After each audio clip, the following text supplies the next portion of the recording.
जी hello दोस्तों, मैं हूं कमर शीमा। और दोस्तों, जिस तरह कि आप देख रहे हैं, मेरे साथ मौजूद है साजिद तार साहब।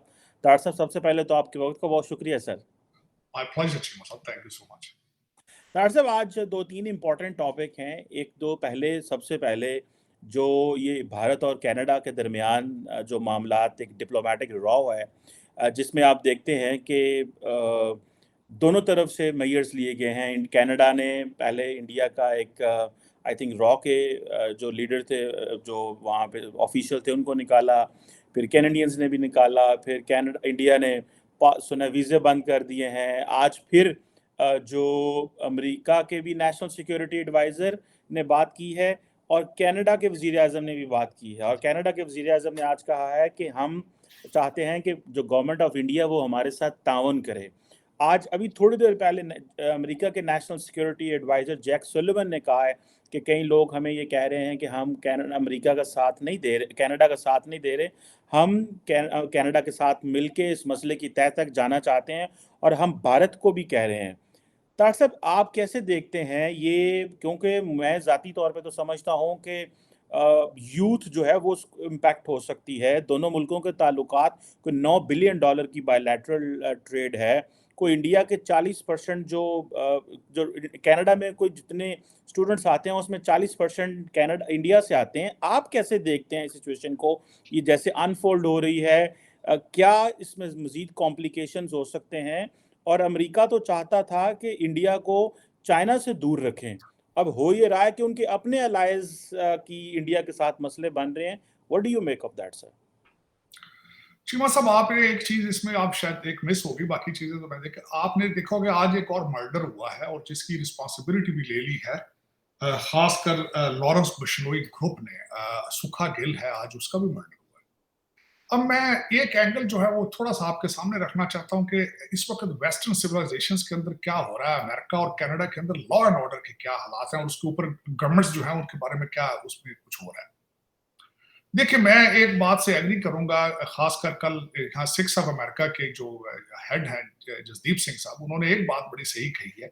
उन्होंने कहा है कि अगर ये मर्डर जो था नेजर साहब का, अगर 2 साल पहले इंडियन गवर्नमेंट ने उसको टेररिस्ट करार दिया था, अगर 2 साल पहले कनेडियन गवर्नमेंट उस पर एक्शन लेती तो होता है क्या ही बेहतर होता कि आज नेजर साहब जिंदा होते। Number one.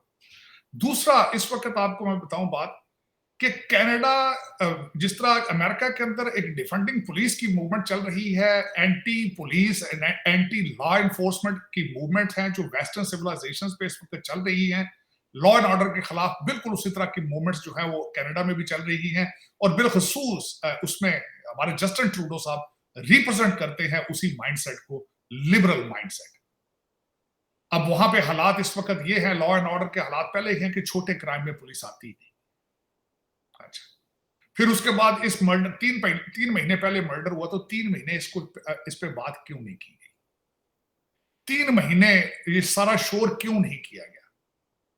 3 महीने पहले प्रेस कॉन्फ्रेंसें भारत गए हैं, उन्होंने जस्टिन ट्रूडो साहब ने कहा कि मैंने मोदी जी से बात करने की कोशिश की है, प्रेस कॉन्फ्रेंस कर देते वहां पे।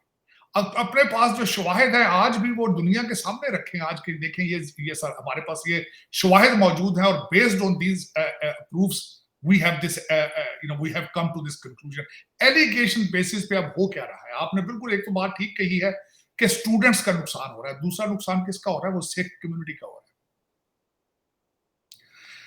है। चीमा साहब, आपको देखें, एक तो सिख माइनॉरिटी है, सिख माइनॉरिटी है। जो सिख भारत के अंदर बैठे हैं और बिलखसूस उन स्टेटों में जहां वो बिल्कुल ही माइनॉरिटी हैं, उनके हालात क्या हों, वो आगे कहां जाएंगे? मेरा एक पॉइंट उस पर ये है। दूसरा, मैं सबसे बड़ी बात ये बताना चाहूंगा कि अगर ट्रूडो साहब, देखें ट्रूडो साहब ने अभी तक ट्राइयां क्या की हैं, मैं वो भी आपके सामने रखना चाहता हूँ। ट्रूडो साहब ने सबसे पहली ट्राई ये की थी कि अमेरिका और बरतानिया से जॉइंट स्टेटमेंट ली जाए, दोनों ने रिफ्यूज कर दिया, नंबर वन। दूसरी उसकी बात यह है कि उन्होंने 5 आई कंट्रीज को अप्रोच करने की कोशिश की है जिनका आपस में एक रिलेशनशिप है अगेंस्ट टेररिज्म, उन्होंने भी जवाब दिया। उनकी फॉरेन मिनिस्टर इस वक्त न्यूयॉर्क में है, उन्होंने आके यहाँ पे चीमा साहब 7G जो कंट्रीज हैं उनसे सपोर्ट हासिल करने की कोशिश की है, उन्होंने भी जवाब दे दिया। दूसरा, आपने जो बात ट्रेड की है, भारत इस वक्त दुनिया की 5वीं बड़ी इकॉनमी है, ठीक। उसके बाद इस वक्त दालें और आटा जो है वो भारत इंपोर्ट कर रहा है कनाडा से। 7 लाख भारतीय इस वक्त इंडिया में बैठ के स्टूडेंट वीजों के, बिजनेस वीजों का इंतजार कर रहे हैं। दूसरा, आपने आपने खुद फरमाया है कि 40%, 40% students they are Indian. Cheema साहब, मैं खुद आई विटनेस हूं। मैं टोरंटो एक दिन एयरपोर्ट पे लैंड किया आज से 1 साल पहले। वहां पे इंडियन स्टूडेंट्स की प्रोसेस करने की लाइन स्पेशल बना दी गई, इतने ज्यादा है। वहां पे 5 फेडरल मिनिस्टर जो है उनकी गवर्नमेंट के भारतीय निजात है। तो इस पे सब पे क्या असर पड़ेगा? आज भारत ने अपना वीजा प्रोसेस बंद कर दिया है।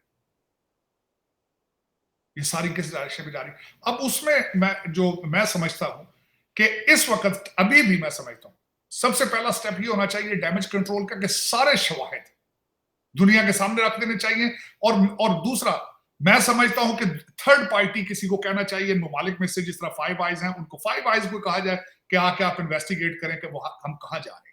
लेकिन अगर आपकी पुलिस, आप जिस तरह अमेरिका के अंदर इस वक्त हालात चल रहे हैं कि हर दूसरा सिटी जो है वो पूरा एक ऐसा वार जोन बन चुका है, अगर आप खुद लॉ एनफोर्समेंट, आपकी एजेंसियां काम नहीं कर रही, आपके सोशल इश्यूज को दूसरी दुनिया ने तो कवर नहीं करना। आज जो मैं आपको कह रहा हूं कि सुखा गिल आज मर्डर हुआ, उसका जवाब कौन देगा? और मैं, सबसे बड़ी बात है कि वैनकूवर और कैलिफोर्निया और टोरंटो के जो गैंग है वो दंतराते फिर रहे हैं। मैं आपको जो कह रहा हूं, आज उन्होंने ना सिर्फ वो सुखे गिल का मर्डर हुआ है, लॉरेंस बिश्नोई जो कि भारत के अंदर जेल में बैठा, उसने स्टेटमेंट दी है, उसने रिस्पॉन्सिबिलिटी एक्सेप्ट की है। वो भी तो कनेडियन सॉइल के ऊपर मर्डर हुआ है, सुखा गिल भी तो। उसका फिर बताएं वो किस तरह मर्डर हो गया, और 3 महीने हो गए, कोई अरेस्ट ही नहीं है। शिवा साहब, दर हकीकत इसमें और फिर उसको आज मैंने खासकर जब सुनने की कोशिश की, ट्रूडो साहब वो फ्रेंच ज़बान में बोल रहे थे, लेकिन उससे पहले मैंने जो भारत का फॉरेन अफेयर जो उनके स्पोक्स पर्सन थे, उनकी मैंने बात सुनी थी। उन्होंने भी इसको कहा है कि दिस इज पोलिटिकली मोटिवेटेड। और उसमें अब ऑन ग्राउंड रियलिटी अब देखते हैं कि इस वक्त कोविड के बाद कनाडा से लोग वैसे ही भारत वापस जा रहे थे। मैं खुद इसका गवाह हूं इस चीज का। उसकी वजह यह है, इन्फ्लेशन इतना ज्यादा है वहां पे, अनएम्प्लॉयमेंट इतनी ज्यादा है, स्टूडेंट टेंटों में सोते हैं वहां पे। जो इंडियन स्टूडेंट आ रहे हैं वो टेंटों में सो रहे थे। दूसरा, उसकी वजह यह थी कि जो इकॉनमी है वो क्या चल रही है, जरा इस पर रिसर्च करें। कनाडा की इकॉनमी क्या थी? लोग एक ही घर को लेकर साल में 2-2-3 दफा बेच रहे थे। जिस तरह पाकिस्तान के अंदर प्लाट बेस्ड इकॉनमी है, real estate housing society based economy है, कनाडा के अंदर भी हाउसिंग इकॉनमी थी। ना कुछ एक्सपोर्ट हो रहा था, ना इंपोर्ट हो रहा था। उस पर तवज्जो नहीं दे रहे थे कोई भी उनका ऑफिशियल्स, क्योंकि सोशलिज्म का इस वक्त जो मैं आपसे भी बात करने से 10 मिनट पहले किसी टॉपिक पे किसी से बात कर रहा था, वेस्टर्न सिविलाइजेशन वैसे ही बोर हो चुकी है। वो वैसे ही इस वक्त सोशलिज्म, डेमोक्रेटिक सोशलिज्म के ख्वाब देखती फिर रही है। वो चाहते ही नहीं काम करना। They have lost the will to educate themselves. They have lost the will to lead themselves. They have lost the will of innovation. मैं खुद इसका आई विटनेस हो रहा हूं। मैं देख रहा हूं इस वक्त अमेरिका कहां जा रहा है, मैं देख रहा हूं कनाडा कहां जा रहा है, बर्तानिया की इकॉनमी कहां जा रही है। इस वक्त यूरोप की सबसे बुरी इकॉनमी है यूके की, सबसे बुरी। तो इन सर्कमस्टांसेस में जो लीडर होते हैं वो हमेशा ऑक्सीजन लेने की कोशिश करते हैं कि इस तरह की चीजों से। मुझे तो यही लग रहा है, जिस तरह ये मैंने आपको बताया है कि जगमीत साहब के जो 25 एमपी उनके साथ हैं, जगमीत सिंह जो उनकी, उसके बगैर Justin Trudeau doesn't have any future, no future. तो वो अब अपनी इकॉनमी, अपनी बैड परफॉर्मेंस, अपनी सारी चीजों को अगर आप चाहें कि इन चीजों से छुप जाएंगी तो वो छुपेंगी नहीं है। ये चीजें इस तरह नहीं होगा। ये इसके सर्कमस्टांसेस आपको चाहिए दुनिया के सामने शवाहिद रखें इस वक्त। मैं ये नहीं कह रहा हूं कि व्हाटएवर जो कुछ भी हो रहा है, मैं जो एज ए पॉलिटिकल साइंटिस्ट, मेरा या एक स्टूडेंट ऑफ पॉलिटिकल साइंस, मेरी अपनी ओपिनियन है फैक्ट बेस्ड, और मैं फैक्ट्स की बात कर रहा हूं कि what is taking place in Canada today. और जिस तरह मैंने कहा कि निजर साहब का मर्डर तो हुआ है, लेकिन आज सुखा गिल का भी मर्डर हो गया और मारने वालों ने उसकी रिस्पॉन्सिबिलिटी भी एक्सेप्ट कर ली है, और वो भी कैनेडियन सॉइल के ऊपर हुआ है। हाँ, जो मुझे दुख एक बात का, इसका मैं जरूर कंडेम करूंगा, वो चीमा साहब जरूर करूंगा। मैं समझता हूं मुझे बहसीत इंसान वो कंडेम करना चाहिए कि वहां एक सिख लीडर ने हिंदुओं को ये कहा है कि यू लीव कनाडा। मुझे इस बात पे अफसोस है, कनाडा उसका नहीं है। Canada is belong to everyone. और दूसरी बात ये है कि ये एक जो ये सोसाइटी के अंदर ये चलाई जा रही है बात कि एंटी हिंदुइज्म, एंटी सारी चीजें, मैं उनको कंडेम करूंगा। मैं निजर के मर्डर को भी कंडेम करता हूं, लेकिन मैं साथ ये भी कंडेम करूंगा कि किसी एक सोसाइटी को कहना कि you get out of from here, it's not fair. देखें, इंडिया पाकिस्तान में जो हो रहा है वो अलग बात है कि we are specially in America and Canada, we are not that kind of people. Our society, आपने खुद आके यहाँ चीमा सब देखा है, हम यहाँ पे बहनों भाइयों की तरह रहते हैं। हमारा we don't have any relationship to each other, those are based on religion and faith। तो वो उन्होंने ज्यादती की है, मैं कंडेम करूंगा उसको। निजर साहब ने जो की है, निजर साहब का मर्डर है वो भी ज्यादती है, लेकिन उसको मैं ब्लेम ये करूंगा कि जब भारत ने अपनी रिजर्वेशंस थी उस बंदे के खिलाफ, जब उन्होंने टेररिस्ट उसको डिक्लेयर किया था, उस वक्त कैनेडियन गवर्नमेंट को चाहिए था कि they should have step up and see what is going on. और उसमें जो रिजर्वेशन, और दूसरा आज मैं एक और बात भी आपसे कहना चाहूंगा चीमा साहब, जब उनके डिप्लोमेटिक मिशन के ऊपर अटैक हो रहे हैं, जब उनकी तस्वीरें उनके डिप्लोमेट्स की लगाई जा रही है, उनके सर के ऊपर बाउंटीज है, तो उस वक्त उसके ऊपर आपके जस्टिन ट्रूडो उसके ऊपर क्यों नहीं एक्शन ले रहे? मैंने खुद साइन देखे हैं, लगे हैं इस वक्त, हर वक्त टोरंटो में लगे हैं उनके साथ, निजर साहब के साथ 2-3 डिप्लोमेट्स के नाम लिखे हैं और उनके सर की कीमतें लिखी हैं, साथ बाउंटीज हैं कि जो इनको मारेगा हम सब करेंगे। तो उस वक्त जस्टिन ट्रूडो कहाँ सो रहे थे कि आज मेरा मुझसे 3 महीने के बाद यकलस जाग गए, उन्होंने कहा नहीं जी ये निजर साहब से सारा कुछ हो रहा है। और ठीक है, पहले रिसर्च कर लेते ना, पहले इस पर इन्वेस्टिगेट कर लेते, दुनिया को ऑन बोर्ड ले लेते, पहले सारे फैक्ट सामने रखते फिगर बेस कि ये देखें हमारे पास शवाहिद है। आजकल तो सीसीटीवी का दौर है। आप बात करते हैं चीमा साहब, साढ़े लाहौर ਦੇ ਵਿੱਚ चीज होती, जियो फेंसिंग करके छाबी फाड़ लेंगे ने, दिल हो गया ਉਹਨਾਂ ਦਾ ਤੇ ਕਿਉਂ ਸੁੱਤੇ ਪਏ ਨੂੰ, ਨੇ ਕਹਾ अपना वीड पी के लगता सारा कनेडा सुता पे। बिल्कुल ठीक है, लेकिन तार साहब एक ज़ाहिर बात है, तार साहब एक आप सवाल कर रहे किया है आपने, क्वेश्चन रेज़ किया है, मैं उस पे आपसे बात करना चाहता हूँ। आपने क्या वेस्ट ने विल नहीं रही, नहीं they have lost the will. तो मुझे ये बताएं, if they have lost the will then who else is calling the shots in the international community? West ही तो शॉट कर नहीं, इस वक्त पूरी दुनिया में अगर वेस्ट नहीं कर रहा तो कौन कर रहा है? क्या फ्रांस नहीं कर रहा? क्या कनाडा, अमेरिका, बर्तानिया, ऑस्ट्रेलिया कौन कर रहा है? क्या चीन कर रहा है या इंडिया कर रहा है? कौन कर रहा है? कर तो वेस्ट ये ही रहा जो आज जो कर रहे हैं चीमा साहब, ये कहते हैं ना, जब एक इंसान डूब रहा होता है, जब डूबती है तो चीजें वो आखिरी सांस ले रहे होते हैं, ये आखिरी सांस ले रहे हैं। कुछ यूक्रेन वार के पीछे जा रहे हैं, कुछ पहले इन्होंने दोबारा न्यू वर्ल्ड ऑर्डर एस्टेब्लिश करने की कोशिश की, डेज़र्ट स्टॉर्म को सारा किया इन्होंने, इराक तोड़ा, लिबिया तोड़ा, अफगानिस्तान से जिस तरीके से निकले आपको नजर नहीं आ रहा कि इनके हालात खराब।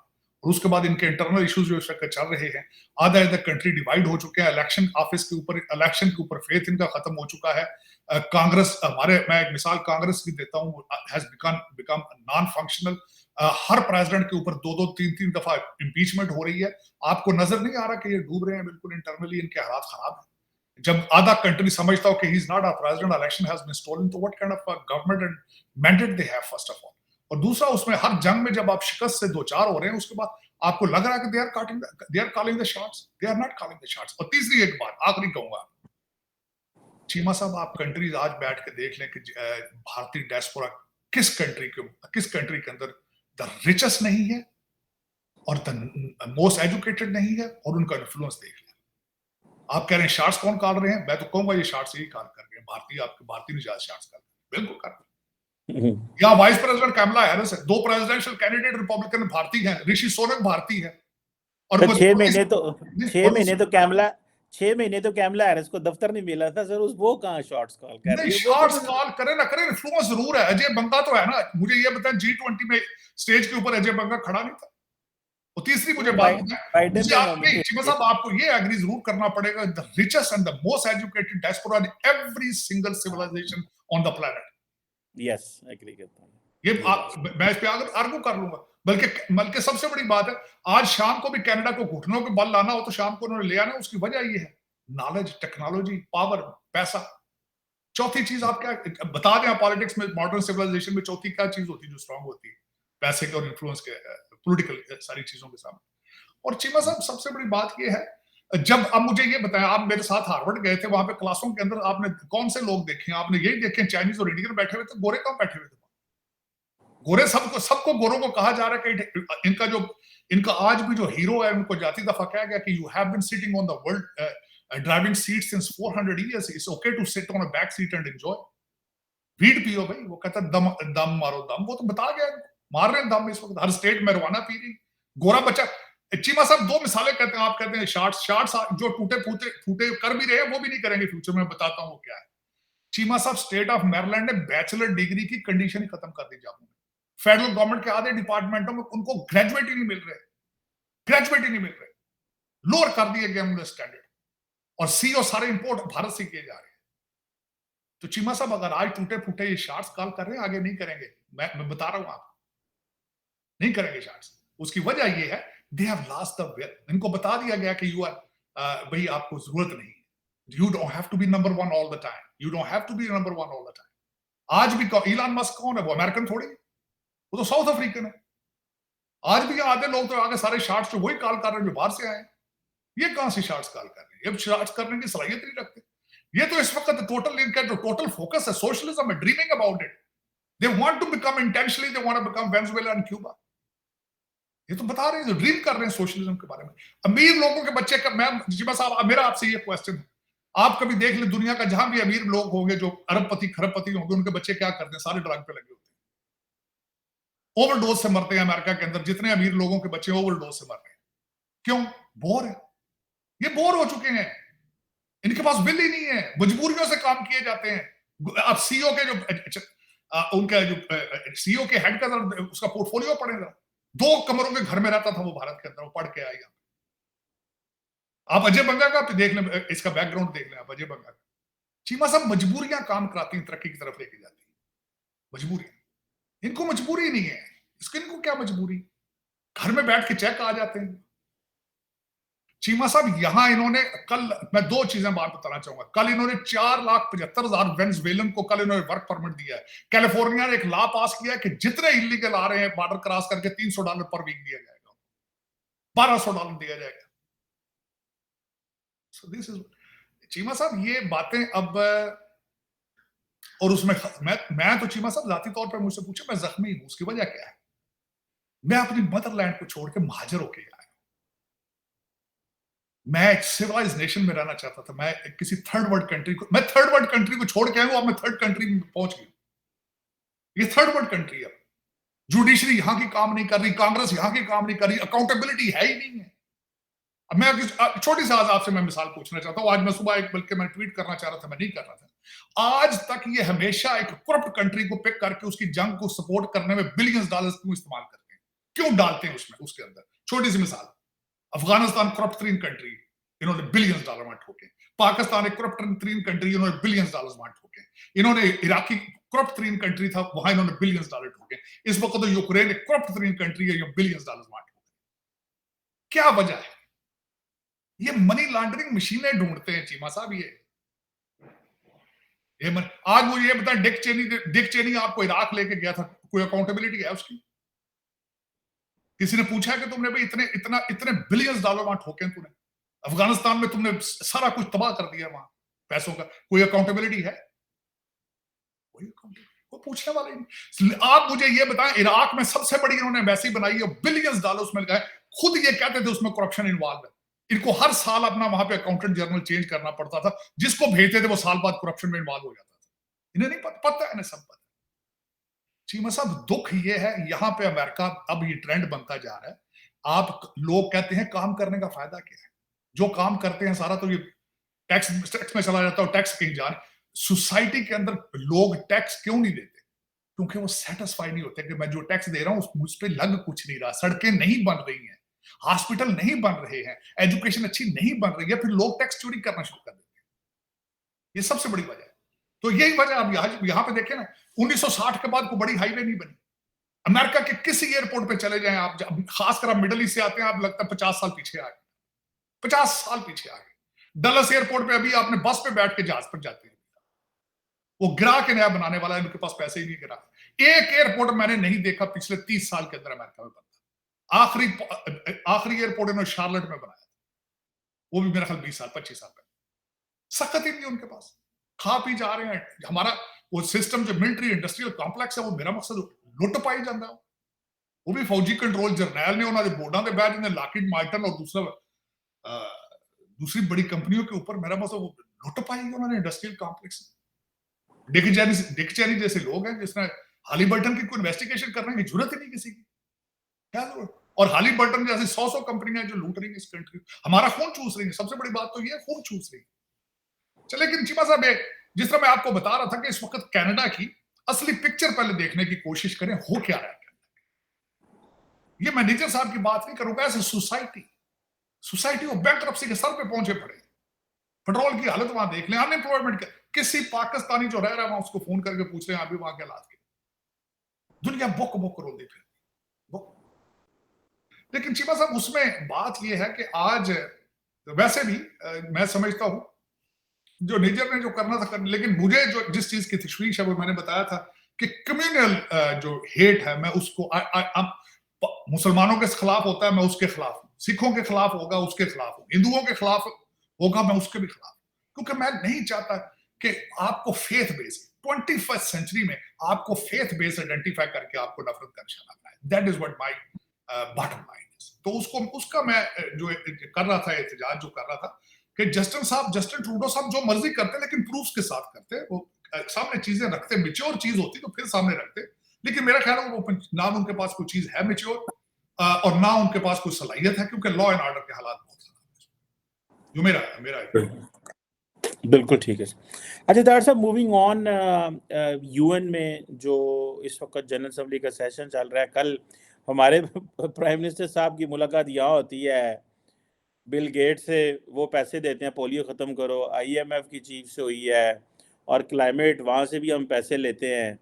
तो अब सुनने में ये आया है कि वो प्राइम मिनिस्टर को उन्होंने कहा, आईएमएफ की चीफ ने कहा कि आप अमीरों पर टैक्स लगाएं, आप गरीबों को क्यों लूट रहे हैं, आप उनको उन्हीं को परतोना दे पाई होंदे हो, पलियों में जेबा तुसी भी पैसे टिले करो। तो डॉक्टर साहब ये लगता है कि अब तो वो पाकिस्तान के मीडिया में बड़ा चला है, लेकिन what do you make of that sir? Cheema साहब, ये जोक है, मजाक है। मेरे ख्याल में ये एक मजाक है। ये हमारा एक तो यहाँ आना बनता ही नहीं था। केयर गिवर गवर्नमेंट के पास कोई मैंडेट नहीं है। They are not elected, they are selected government. क्यों आए यहाँ पे कौम का पैसा खराब करने हैं? पहले तो मुझे ये एहतजाज है इस चीज में। दूसरे मजाक क्या है, जो स्टेटमेंटें हैं मुझे मजाक लगी हैं, कभी मेरा दिल करता है हंसूं कभी रोऊं इस पे। हमारे फॉरेन मिनिस्टर साहब ने स्टेटमेंट दी है कि हम तो भारत से बात करना चाहते हैं, वो तो बात ही नहीं हमसे करते। आप जब भी आईएमएफ के पास जाते हैं इस तरह की बातें करते हैं। अब यूनाइटेड नेशंस में आना था, आपने बातें ये की हैं। आपका किस तरह का दिल है जी आप उनसे बात करेंगे? जब आप मेरा मकसद इधर से कहते हैं बात करेंगे मिशाल को, तो आप मिशाल मलिक को आपने अपने कैबिनेट में लिया, एक ये मजाक है। दूसरा जो वो आईएमएफ वाली खातून है, यार तुमने कैसा मजाक किया? तुम बिल्ले को कह रहे हो कि दूध की रखवाली करे। वो यार काकड़ साहब तो खुद एक रूलिंग एलीट को बिलोंग करते हैं। ये हाल जो आपने बताया है कि किसको नहीं पता, अभी अमीरों से टैक्स लेके गरीबों को दो, अमीर देते हैं पैसे वहां, वो तो रूलिंग एलीट है, वो तो देते ही कोई नहीं पैसे। वो तो खुद कानून है पाकिस्तान के अंदर, रूलिंग एलीट तो खुद कानून है भाई, उनसे कौन पैसे ले सकते हैं? आपने ये लिख के क्यों नहीं दे देते आईएमएफ के पैकेज में भी, अमीरों पे टैक्स ज्यादा लगा दो, ये जैब बिजली और पेट्रोल के पैसे बढ़ाने से इनसे पैसे निकलवा लो, करप्शन रोक लो। ये तो आप उनको कहते नहीं। ये तो एक मजाक है। मेरा मकसद मजाक कर रहे हैं। और दूसरा पोलियो की बात, मैं हैरान हूं। चीमा साहब ने पोलियो की बात की, मैं आज की खबर है कि पेशावर के अंदर पोलियो की जन्म उन्होंने एनवायरमेंट वालों ने डिटेक्ट की। यहां पे इलान मस्क को एफडीए ने न्यूरल लिंक बना रहा है, दिमाग को कंप्यूटर से अटैच करने की बात हो रही है। और आपके पेशावर में अभी तक पोलियो आप क्लियर नहीं है। शर्म आई मुझे पढ़ के कि पोलियो और पशीन के अंदर, दो जगहों के अंदर आपके पोलियो की जरासीम जो है वो पाए। वजह क्या है? पोलियो की टीमें जाके उनको पोलियो कतरे देने जाती है, आप गोलियां मारते हैं उनको आगे से। आप कहते हैं ये पोलियो के कतरे दे के हमारी मनसूबाबंदी कर रहे हैं, ये नसबंदी कर रहे हैं पोलियो के जरिए।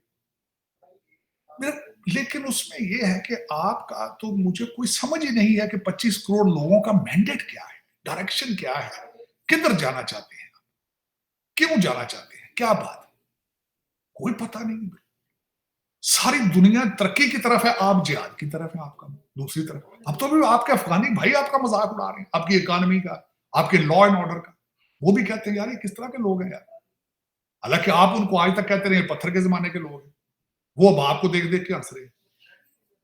लेकिन ये कि चीमा साहब इस वक्त जो बात है कि डॉलर खैर नीचे आ रहा है, इसमें कोई शक नहीं है।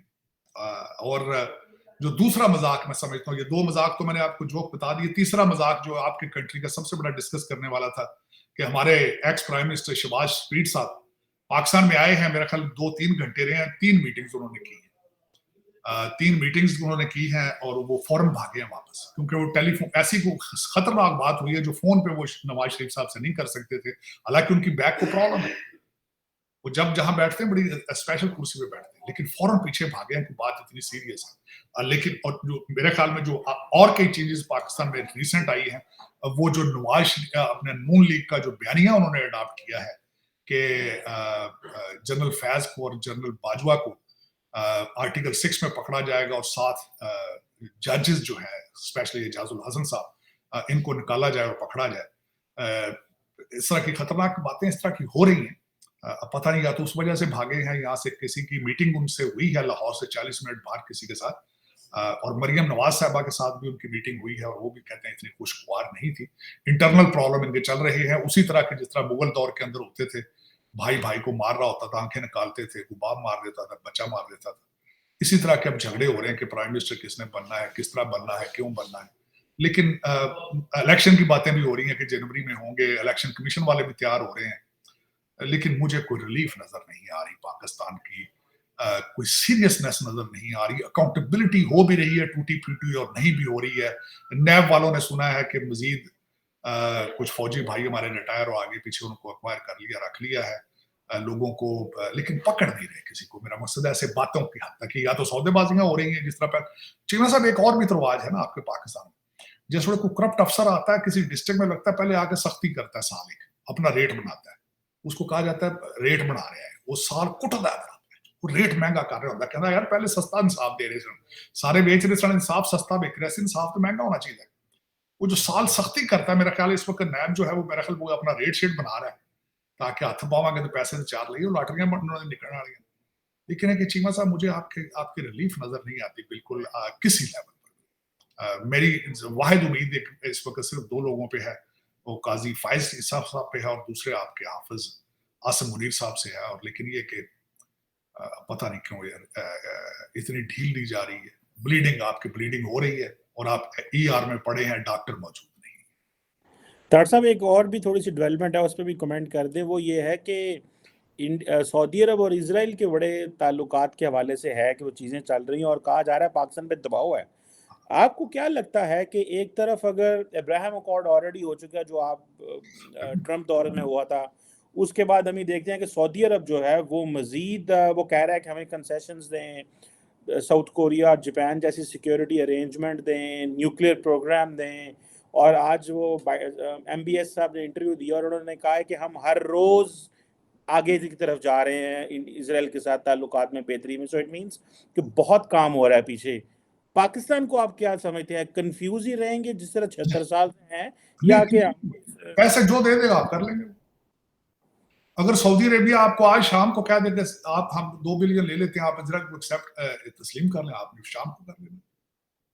आपका तो you are for sale since so long. Cheema साहब, आपकी कोई पॉलिसी नहीं है। आप चाइना आपको शाम को आज कुछ देता है, CPEC के वाले साहब उधर चले जाते हैं, सुबह IMF वालों की किस्त आज नजदीक आ जाए, उधर आ जाना। आपका क्या है, कोई पॉलिसी आपके तो है।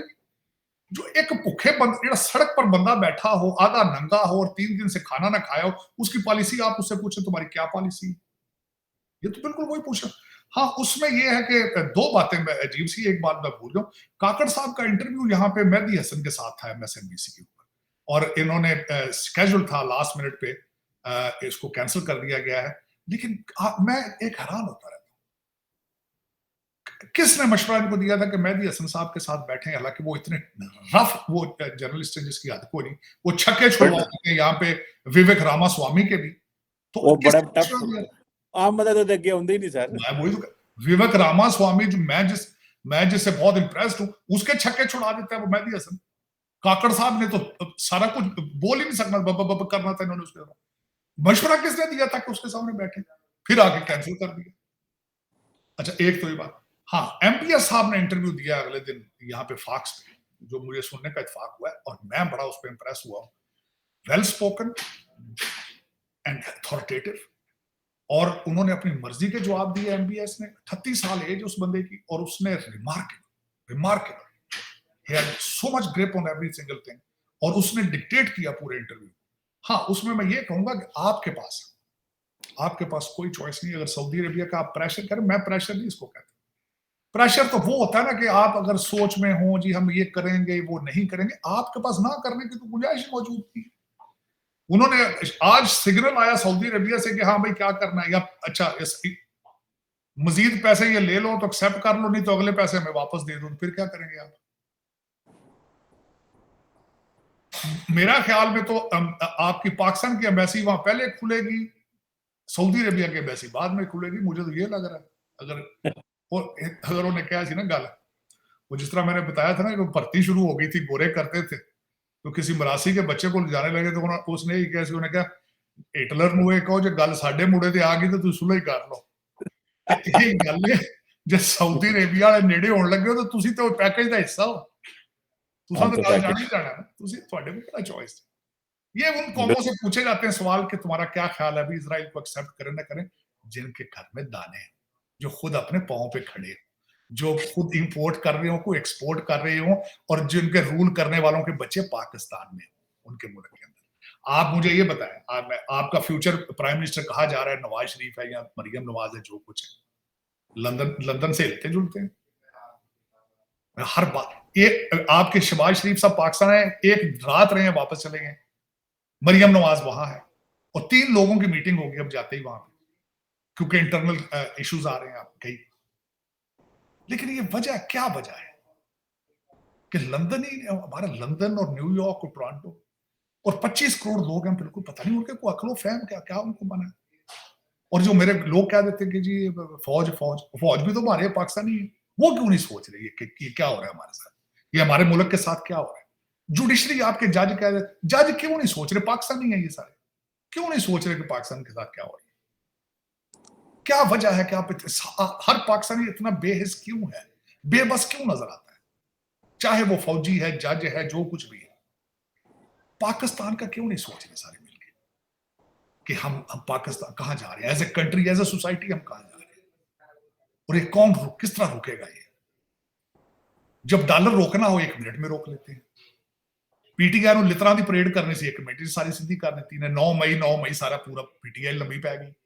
करप्शन क्यों नहीं रोकते, क्या वजह। एक ब्रिगेडियर फड़िया ने पीटीआई ਦੇ ਬਹਿਰੀਆ ਦੇ ਪਲਾਟ 2-4 ਵੇਚਤਾ ਫੜ ਲਿਆ ਨੇ। ਓਏ ਯਾਰ ਇੱਥੇ ਤੇ ਗੱਫੇ ਜੇ, ਹਜ਼ੂਰ ਇੱਥੇ ਤੇ ਗੱਫੇ ਜੇ, ਇੱਕ ब्रिगेडियर ਨੂੰ ਫੜਨ ਦਾ ਕੱਖ नहीं, ਇੱਥੇ ਤੇ लंबी गेम जे। मैं वैसे प्रोजेक्ट कर रहा हूँ, कनाडा से तस्वीरें मैं मंगवा रहा हूँ एक रियल एस्टेट बंदे से कि जो करप्ट लोगों ने जो मालात खरीदे हैं सरे के अंदर और टोरंटो में, कैश पे। मुझे कल किसी ने बताया कनाडा से कैश पे मिलियंस।